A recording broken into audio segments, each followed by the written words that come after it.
Earlier on the show, I told you guys we will be having a guest, and the guest we have today is a dancer. Now, you guys know I can dance to save my life, right? So I actually have to bring someone that can dance to save his life, and he actually does that for a living. How you doing, Hilary Jackson? I'm fine, good. You said that you liked Michael Jackson and how he did his stuff then. Yeah. How were you able to differentiate yourself from what Michael Jackson does? Like create your own niche for yourself? Okay, yeah, this is what I did. When I was not doing the Michael Jackson stuff, I found out that people could not relate to that style of dance because they found it difficult. So then Galala was raining. Songs like Daddy Shoki, Baby Frayo and all that. So I felt like, okay, I need to learn this as well.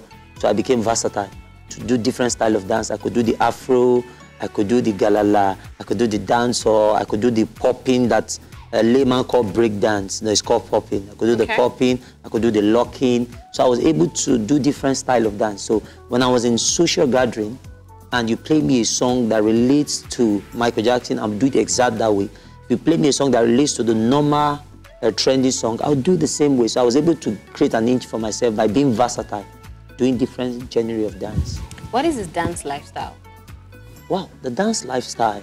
One, it's a constant research of dance moves. One. Two, constant rehearsals. Doing different style of dance, different style of moves, creating something different from what your other colleague will do. If your colleague do it this way, you must learn how to do it this way and this way.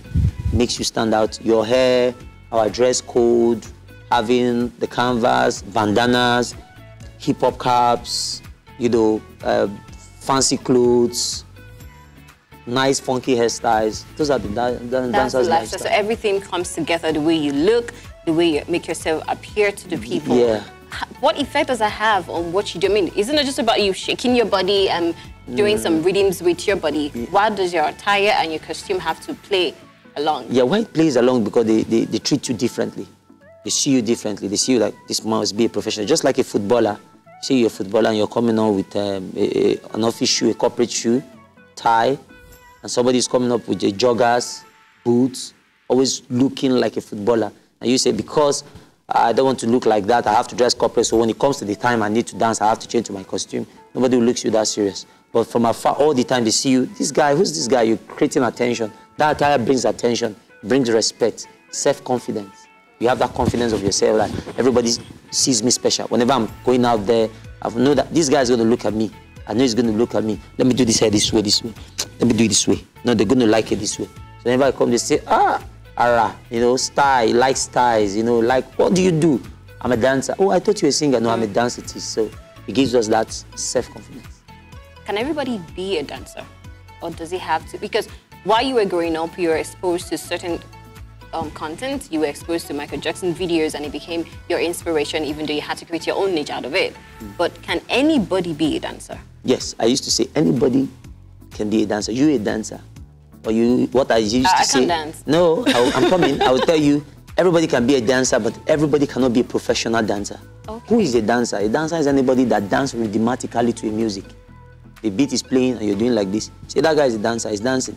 But when you say he's a professional dancer, professional. We have amateurs, we have professionals. So anybody can dance. Anybody can. What makes you a professional? What makes you a professional is those constant rehearsals, exceptional moves, diversifying to different kind of things. Your flexibility, the way you move your body, the way you dissect to songs, your energy, your stage usage, your creativity. Those things makes you look like a professional. Immediately they play you a song, you don't need to think twice before you throw a step. But when immediately you're dancing, your emotion doing that movement, the beat changes, you change immediately. That makes you a professional. This person is a professional. But like a normal song, you're playing a song, you say, DJ, please change that song, it's too slow. A dancer, a professional won't tell you that. So you should always be in tune with something. Yes, when they just play you any song, you know when to slow the tempo of your body. When the song is fast, you know how to pitch the body. That's a professional dancer. But any dancer, if you just play a song, you say, what track do you want? Say, can you play me this particular track? They always select. But professionals, they don't do that. They go straight to what you give to them. Now, moving away from that, let's talk about the dance industry. What is it like? Because it seems a lot of people do not know what's up. They just know, oh, they are dancers, or there's a music video that needs to be shot. Let's just get dancers. What is the industry like? Now, the dance industry, first, I used to say, it's diversified into two parts. We have the vixens and we have the professional dancers. The vixens are those ones who make it look made easy, dance made easy. The camera is always there to put on them. They just do a move. Even when the move is not right, the camera helps them to make it look they did something very unique. While the professional dancers, those who are not the vixens, do it live. You video, they see them on stage performances.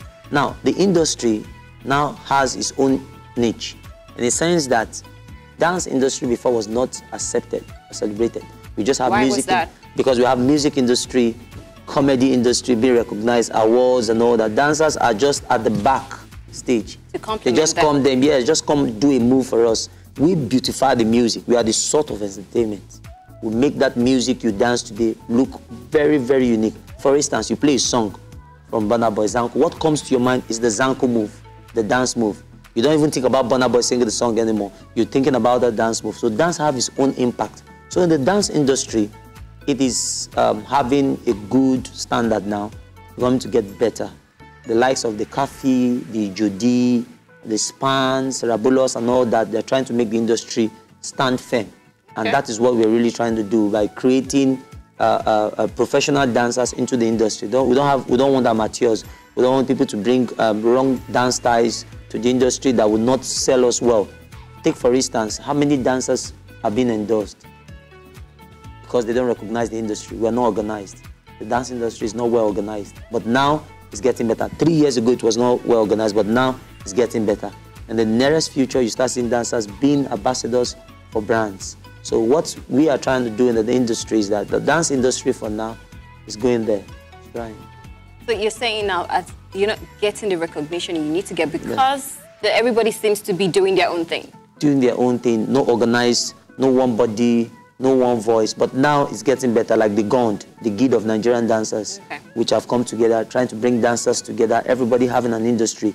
If a dance artist does anything wrong, you have a body to report. If as an artist, if a dancer treats you wrong, for instance, you pay me money, you want me to be at your event at a particular time, I'm not there, you can report to the GOND, to the body, they'll call the dancer and tell you, why did you do this, refund some money. So we're trying to put structure, just like the comedy industry. If any comedian does anything that's not polite or right, they will report you to the body and they will call you together and say, this, what you do is wrong. So that's now let's talk about creating steps, because that is like the lifeblood of dance. You have to come up with, as a dancer, are you obligated to own your own steps that you invented yourself?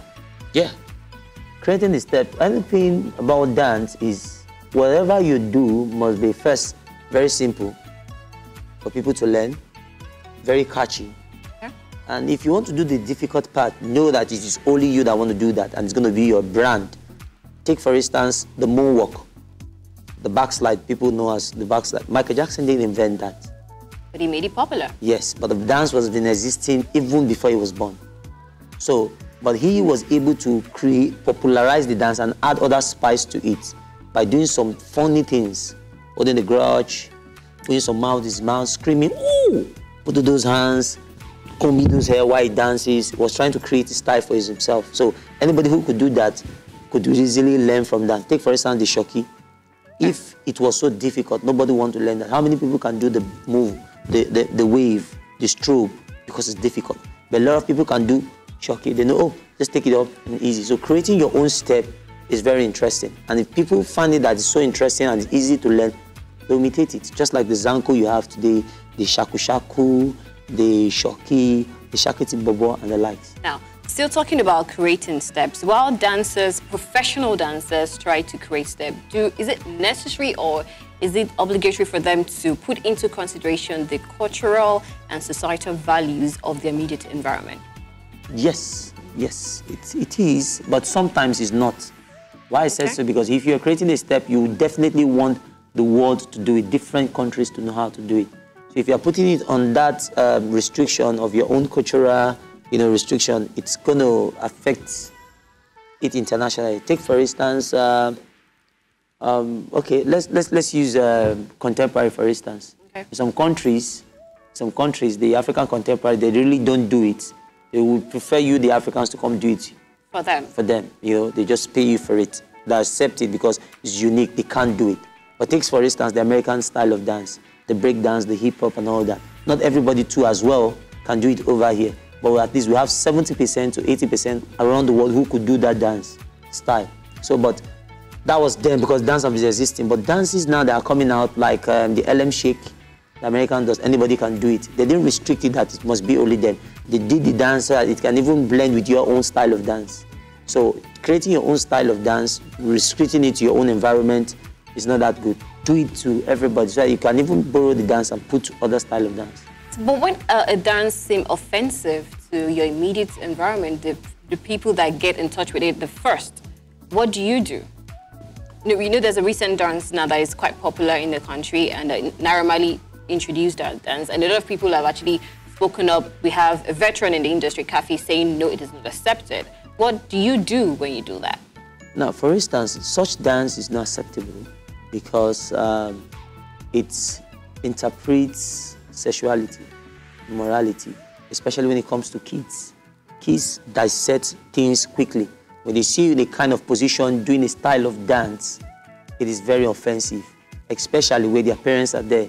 They feel because this same dance we don't like, because the dance have not gotten its full recognition, and you're trying to kill the industry with such dance. So parents will start telling their kids, that's why I told you I don't like dancers. I don't want you to be a dancer. Look at this style of dance that is coming out now, that is trendy.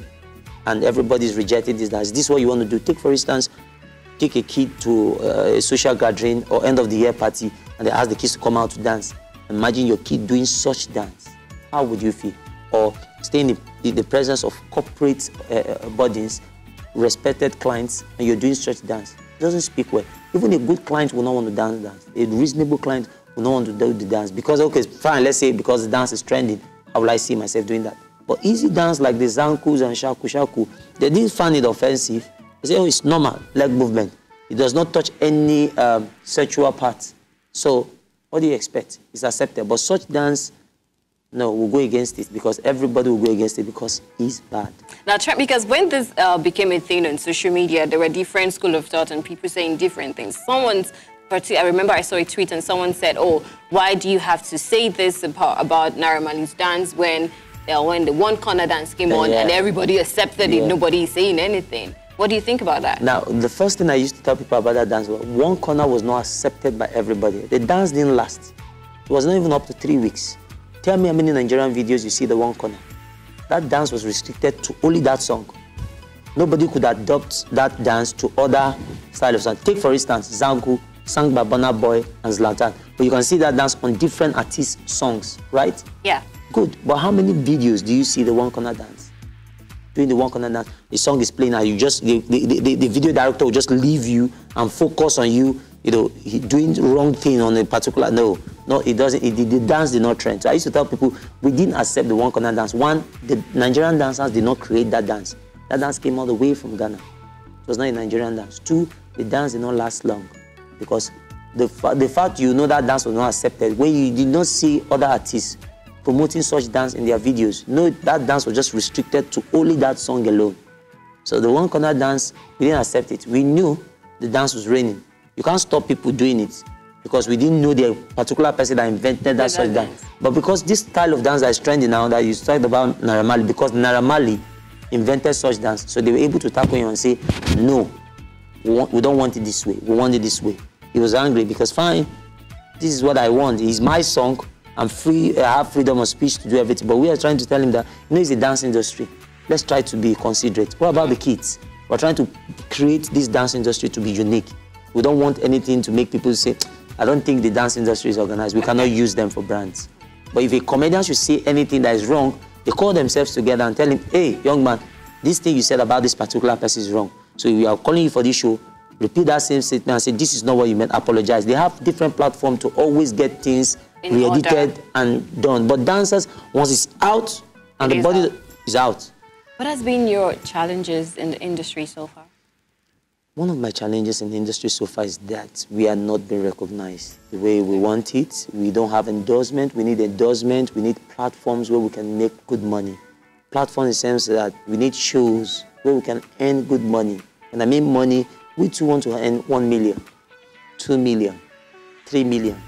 For instance, a brand calls me like impact TV, say, okay, Hillary wants you to come and do something for us. And I say, okay, what do you have for me? Say, okay, we have 1 million. I would like that. But that could only happen when I have a good platform where my voice is heard. When people talk about Hillary Jackson, don't you know that guy, Hillary Jackson, the dancer, I'll be accepted. So we need that platform. The challenges we are facing is that we don't have platform for dancers to be celebrated, to be endorsed. So that's the problem we're facing. That is the major challenge. Yes, because every other thing you could dance around. Now, yeah, but the major challenge is once you are known, your fame is your money. Once you are branded, people can call you and say, okay, we need you. Come around, come do some performances. You know, no time for hiding in the back of the artist. End of the day, one artist pays you like 40,000 to do a stage performances to come and perform his own song. No, this time around, if they are calling Wizkid for a show, they are calling I Go Die for a show, you'll be calling Kafi, Hillary Jackson for a show as well. You are paying them for music performance, comedy performance. You are paying me for a dance performance as well. So we want to be in that same level. We don't want to be left behind. We have music industry, comedy industry. We need the dance industry to be celebrated. And the only way it can be celebrated is to pump funds into it. How do we pump funds? Now, we're not saying the government. Everything is not the government. We need people like you, the corporate bodies, to recognize us, to start, encouraging dance companies, dance crew, to come perform in their events. Not only having Wizkid to come perform, comedians to come perform, and leaving dancers behind. We don't want that. We don't want you to say, okay, since Wizkid is coming, he's going to bring 2 dancers. Let's forget about that. No. Give us our own industry. Give us that platform to come celebrate ourselves. That's what we want. While I was in the university, I had a friend that was into the dance, even though she's no more a dancer, and she said that your facial expression play a major role in people getting in tuned to the steps that you're doing. I really don't understand what she was trying to say there, but can you explain? Yeah, what she was trying to say is that there are some dances that you have to smile, and there are some dances you can't smile. If you smile, you spoil the picture of the dance. Take, for instance, crump dance. There's a dance called crump. It was invented by Tatais. That dance got to do with a lot of energy, aggressive. You are angry. You can't smile when you're doing that. You cannot be angry in that. You cannot smile when you're doing. It won't work for that style of dance because you need to be angry. You need to pull out all your emotions. So that expression speaks for that dance. Now, when it comes to locking, which is the funk part we used to say, you have to always smile. Hi, hello, point, lock, that. It's always accepted. You cannot frown and do that. Now, when you're doing choreography, the lyrical aspect, it's combined of both. Sometimes you tint your eye to do those steps, and sometimes you smile. It's combination. So each dance has its own facial expression. So the facial expression is sometimes you frown, sometimes you tint your eyes, you give it a smile. It could be some contemporary songs. Contemporary songs got to do with some, and some contemporary dances have to do with some smiles, and some has to do with some expression, not even smiling, feeling sad, expressing yourself, So dance has its own variation when it comes to expression. So you can have a blank face. Your face can be blank when you're dancing. It depends on the style of dance you're trying to do. Like I said, if it's some contemporary dance, you can just blank your face, and you're just doing it. Sometimes you just blank the face. Sometimes you could feel it. It could be in salsa. It could be it could be in ballet. It could be in contemporary. And if it's hip hop, sometimes you can do that. Just go simple. So it depends on the face, on the dance. Then you apply the face to it. Not all the dance you keep smiling because they say dance you have to smile. It's not all dances that you need to smile. Sometimes you just have to frown on the dance for you to beat that song the way it's going. If the beat is going African, bang, bang, bang, bang, bang. Gang, gang, gang, gang, gang. And you have yourself doing gang, gang, gang, gang, gang. It doesn't make sense. You have to play gang, gang, gang, gang, That's how it is. A young lad is probably watching you right now and is probably thinking, oh, I want to go into the dance industry. If you were to give an advice before jumping into this journey, what will you tell that person? The first thing I will tell the person, one, you need to be educated. You need to be sound. Because way back, they don't see dancers as those who are educated. If you want to be a good dancer, professional dancer, the first step you need to take, education, please. So that when you come to interviews, be able to express yourself, you know what to say. So they can, definitely dance is business. It's a serious business. Because if you cannot speak, they can't use you as a brand. So first, when you sort that out, the second step, you need to take serious rehearsals, hard work. Work on yourself when it comes to your body, to your dance. If it's hip-hop you want to go for, contemporary or salsa, take that genre, stick to it. Make sure you rehearse at least as a beginner 3 hours every day. You see yourself, you're educated. Oh, this guy is a graduate, or this guy is a graduate. She's educated. What else does she want? Okay, let's put down the lifeline. So you need to be educated. You need to be a good dancer, like first, because even though you're educated, you're not good as a dancer, you have to go and do the office work. So if you want to be a dancer, be educated, be sound, be a good dancer, so you know how to teach people how to dance. Tutorials, people come for tutorials, you explain. Sometimes, some of my clients, I don't need to teach them the practical part, I just explain via phone and say, okay, ma, the first step you take this on the 4 count, because they're educated, when you teach them about the dance, what to do, they already understand what you're saying. Picture of it. They already understand what you're saying. Not like some who are not educated, you have to show them that your hands have to be like this. But the dancers, you tell them, do this on a 90 angle or this angle. Be very careful not to take it this way. So education tallies with that dance. It makes you communicate very well. So let's talk about you. Where do you see yourself in the next 5 years? By the special grace of God, like I said, I see myself in the next 5 years having that Grammy Award, smiling. As the best choreographer of the year, the best dance artist of the year. I see myself in BET Award, like Burna Boy collected. I want them to celebrate dancers too. So in the next 5 years, I want to see myself having, ladies and gentlemen, let's welcome Hilary Jackson. He was the one that choreographed this particular song, and the choreography was on point. He's the best choreographer of the year. That's why I see myself in international standard, winning those awards.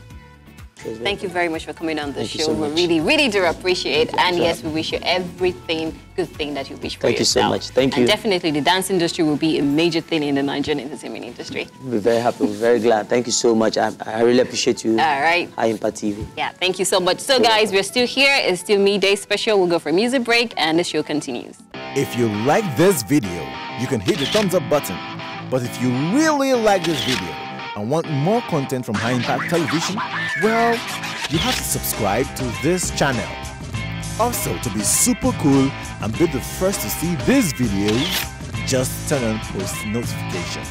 See you in the next video.